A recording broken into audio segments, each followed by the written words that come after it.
हैदराबाद से आया हूं, कोई चांद से नहीं आया हूं। और जब आ गया हूं तो कोई माइका लाल मुझे बिहार से नहीं बाहर भिजा सकता। जो लोग आकर आपसे कहेंगे कि ओवैसी वोट काटने आया है, बैरिस्टर ओवैसी साहब, क्या ओवैसी साहब क्या होगा अगर इस बार बिहार की राजनीति में वो पार्टी जिसे कभी वोट कट्टर कहा गया था? ये तो सब बिहार की जनता देख रही है ना, ये सब देख रही है कि कौन बीजेपी को रोकना चाह रहा है और कौन सबको हिला दे। हाँ, बात हो रही है एमआईएम की, असदुद्दीन ओवैसी की पार्टी, जो अब बिहार में इतिहास लिखने की तैयारी में है। इस बार एमआईएम सिर्फ लड़ नहीं रही बल्कि 32 सीटें जीतने का पूरा माहौल बना चुकी है। कैसे? चलिए समझते हैं भावनाओं, जमीनी सच्चाइयों और राजनीतिक गणित के साथ।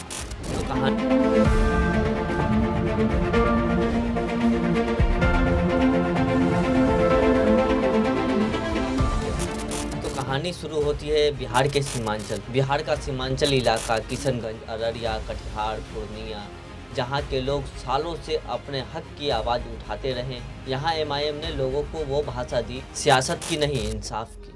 2020 में एमआईएम ने सिर्फ 20 सीटों पर चुनाव लड़ा और 5 सीटें जीतकर सबको हैरान कर, वो भी तब जब उसके पास ना बड़ा गठबंधन था, ना कोई भारी मीडिया सपोर्ट, बस लोगों का भरोसा था और नेता थे जो जमीन से जुड़े हुए। 2025 में एमआईएम अब सिर्फ सीमांचल तक सीमित नहीं है।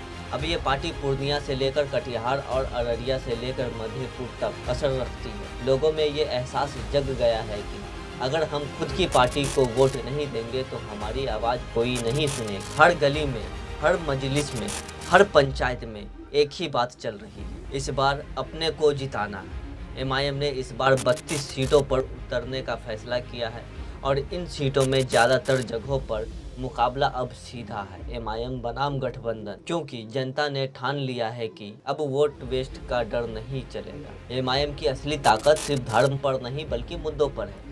शिक्षा, बेरोजगारी और बाढ़ जैसी समस्याएं जिन्हें किसी ने गंभीरता से नहीं लिया। कई जगहों पर एमआईएम के उम्मीदवार दिन रात जनता के बीच हैं, जबकि बाकी पार्टियों के नेता सिर्फ चुनावी पोस्टर पर नजर आते हैं। यही फर्क है रिप्रेजेंटेशन और रियल लीडरशिप का। आज इंडिया गठबंधन एमआईएम को अपने साथ नहीं रखना चाहता।